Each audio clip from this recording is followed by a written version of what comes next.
Statistics South Africa further stated that the unemployment, which includes discouraged job seekers in the expanded definition, decreased by 0.2% to 42.4% in the first quarter of 2023 compared with the fourth quarter of 2022.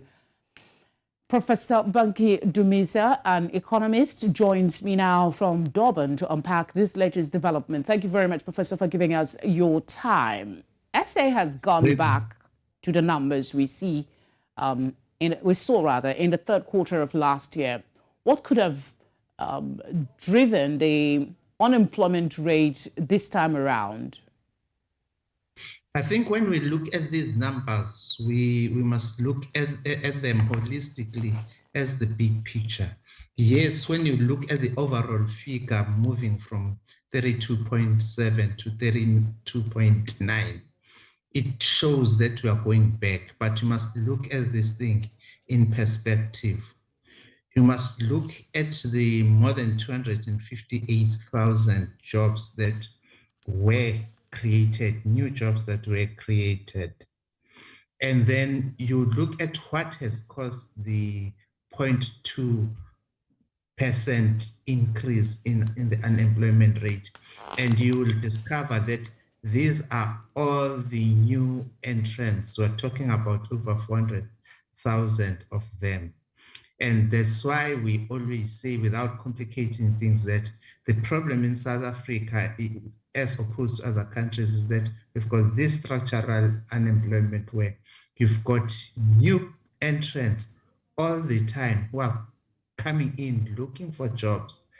But the birth rate, the population growth rate is far higher than the economic growth rate.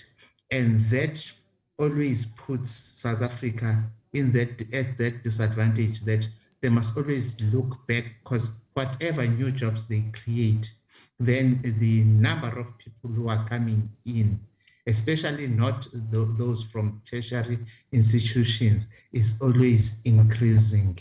Until we sort that one out, we will always be complaining about unemployment increasing. Otherwise, most of us, I am comfortable with these figures, especially when you consider that places like Gauteng, which is the economic hub of South Africa, has created more jobs than the jobs it has lost. I'm comfortable. The same as with the Western Cape.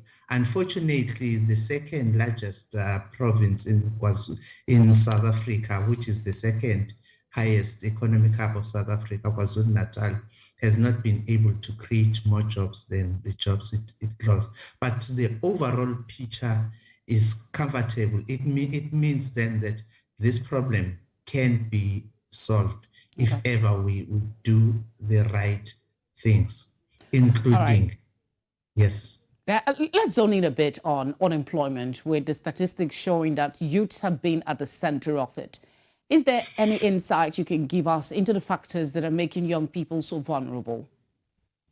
Yes, I'm happy that you are asking about the youth, which increased by 1.1%, and it is at 46%.